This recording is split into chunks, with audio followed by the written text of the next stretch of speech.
Bonjour tout le monde, bienvenue à une autre vidéo de la Bible illustrée. Je vais commencer une nouvelle série, c'est questions-réponses. Les questions que les gens se posent et je vais donner les réponses à ces questions et ces vidéos-là, généralement, vont pas être trop longues. Je me suis basé sur quelqu'un sur YouTube qui fait la même chose. Il y a un de mes amis qui m'envoie des vidéos de cette personne-là. J'ai pas le temps de regarder toutes les vidéos que cette personne-là m'envoie, mais je n'ai vu quelques-uns, pas beaucoup. Et j'ai trouvé sa section questions-réponses intéressante. Et il y a beaucoup de questions que les gens se posent. Donc, on va rentrer dans le vif du sujet. Et aujourd'hui, je vais parler quel est le péché contre le Saint-Esprit? Le péché contre le Saint-Esprit. Je vais parler de cette question-là parce que j'ai été sauvé dans une église pentecôtiste, pour ne pas la nommer, je nommerai pas laquelle, mais dans une église qui est pentecôtiste. Et si tu questionnais les gens qui faisaient les miracles, les gens disaient « Tu es en train de pécher contre l'esprit ». Et la Bible déclare qu'il y a un péché qui mène à la mort et c'est le péché contre l'esprit. Donc, il ne faut pas dire aux gens qui sont en train de pécher contre l'esprit, à tort et à travers, parce que c'est un péché qui mène à la mort. Donc, c'est quelque chose qu'il faut prendre extrêmement au sérieux et je vais vous expliquer c'est quoi ce péché-là. Et c'est définitivement pas de dire que quelqu'un fait des miracles à l'aide de Satan. C'est vraiment pas le cas. Mais si vous n'avez pas vu mon vidéo sur les miracles, je vous inviterai à le voir, qui est un autre sujet. Donc, le péché contre l'esprit.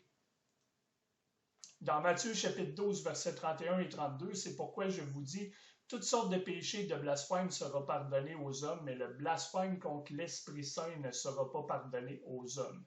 Et quiconque dit une parole contre le Fils de l'homme, il lui sera pardonné, mais quiconque parle contre l'Esprit Saint, il ne lui sera pas pardonné, ni dans ce monde, ni dans le monde à venir. Il faut se mettre dans le contexte, si vous n'avez pas vu mes vidéos sur les dispensations, que Matthieu chapitre 12, versets 31 et 32, c'est avant la croix. Donc, encore dans la dispensation de la loi, c'est pas dans la dispensation de la grâce. Donc, enlevez-vous ça de la tête si vous ne l'avez pas compris. Je vous dis pas ça pour vous insulter. Mais si vous ne le comprenez pas, je vous inviterai à voir mes vidéos sur les dispensations parce que j'ai Matthieu chapitre 12, c'est dans une autre dispensation. On voit la réponse. La réponse du péché contre l'esprit se trouve dans Marc chapitre 3 parce que je vous disais dans Matthieu chapitre 12 qu'il y a un péché qui mène à la mort et c'est le péché contre le Saint-Esprit. Dans Marc chapitre 3, versets 28, 29 et 30, en vérité, je vous dis, tous les péchés seront pardonnés aux fils des hommes et les blasphèmes, quels qu'ils soient, par lesquels ils auront blasphémé. Mais celui qui blasphémera contre l'Esprit Saint n'aura jamais de pardon, mais est en danger de damnation éternelle. Et la réponse, c'est parce qu'il disait il a un esprit impur. Donc, les gens qui disaient que Jésus-Christ avait un esprit impur étaient en train de blasphémer le Saint-Esprit parce qu'il parlait du Christ spécifiquement et il disait que le Seigneur, Dieu Tout-Puissant, qui a créé les cieux et la terre, fait tous ces miracles-là par un esprit impur. OK? C'est ça le péché qui mène à la mort. Et non de dire à un être humain qui n'est pas Dieu, tu fais ces miracles-là à l'aide d'un esprit impur, qui n'est pas la même chose. OK? Donc, c'était de blasphémer le Saint-Esprit parce que les gens disaient que Christ faisait ces choses-là avec un esprit impur. C'est ça le péché contre le Saint-Esprit. Je vais vous montrer Actes chapitre 5, versets 1, 2, 3, parce que je trouve ça intéressant. Mais un certain homme nommé Ananias et Saphira, sa femme, vendit une possession et garda une partie du prix. Sa femme aussi en avait connaissance et apporta une certaine partie et la déposa aux pieds des apôtres. Mais Pierre dit, Anania, pourquoi Satan a-t-il rempli ton cœur pour mentir à l'Esprit Saint et a gardé une partie du prix du terrain. Ce qui est particulier, c'est que je vous garantis, dans l'histoire de l'humanité, il y a sûrement des centaines, voire des millions, voire des dizaines de millions, peut-être des milliards de personnes qui ont été sauvées et qui ont menti contre le Saint-Esprit et que Dieu les a pas tués subitement. Dans ce cas-là, le Seigneur va tuer Anania et Saphira parce qu'ils ont menti contre le Saint-Esprit.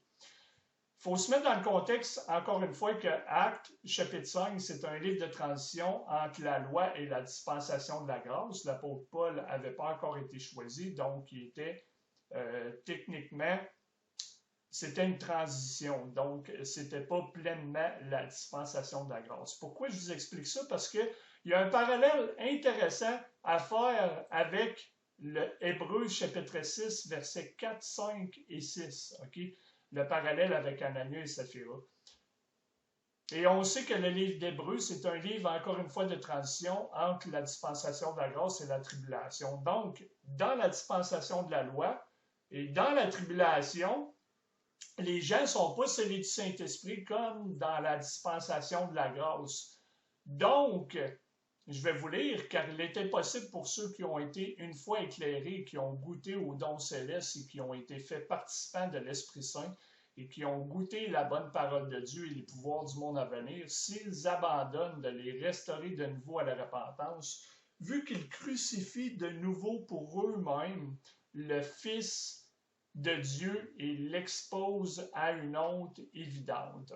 On sait que Dieu, il y a de la grâce. Okay? Le Seigneur, il y a de la grâce. Donc, c'est évident que quelqu'un, dans la dispensation de la loi et dans la tribulation, s'il était participant du Saint-Esprit, ces gens-là, encore une fois, ne sont pas scellés du Saint-Esprit de la même manière que vous et moi, on est scellés si vous êtes sauvés dans la dispensation de la grâce.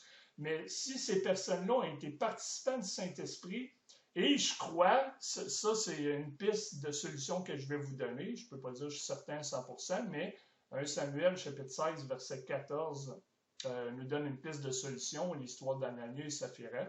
C'est qu'il y a certaines personnes qui auraient été participants du Saint-Esprit, puis qui se sont laissés influencer par des esprits impurs. Ben, ces gens-là ils ont comme péché contre le Saint-Esprit d'une certaine manière et c'est impossible de les renouveler à nouveau à la repentance. Et c'est ce qui est arrivé avec Saul. Parce que Saul, si vous lisez l'histoire, l'Esprit du Seigneur se retira de Saul et un esprit malin du Seigneur le troublait. L'Esprit de Dieu n'est jamais revenu sur Saul parce que Saul a décidé d'écouter des esprits impurs au lieu d'écouter l'Esprit du Seigneur. Et dans la tribulation, c'est probablement possible que ceux qui vont avoir été éclairés par le Saint-Esprit, puis qui vont être influencés par des esprits impurs, s'ils décident de vraiment suivre les esprits impurs et d'abandonner le Saint-Esprit, ben, le Saint-Esprit va tout simplement les abandonner. Vous allez me parler probablement de l'histoire de David. C'est vrai, mais David, il suivait Dieu. Il ne suivait pas des esprits impurs. Il a été influencé quelquefois, mais c'est pas comme si David disait « Je choisis le camp des esprits impurs ». C'est que David, il a tombé quelquefois. Donc, je ne suis pas en train de parler des exemples des gens qui vont tomber dans les péchés de la chair quelquefois, mais c'est dans des exemples que, comme Saul, que Saul décide d'être influencé par ces esprits impurs-là au lieu d'écouter la voix du Seigneur, tout simplement.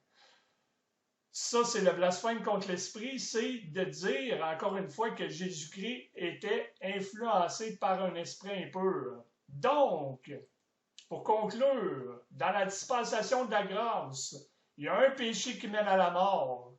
Et ce péché-là, c'est pas de dire que quelqu'un fait des choses par un esprit impur, OK?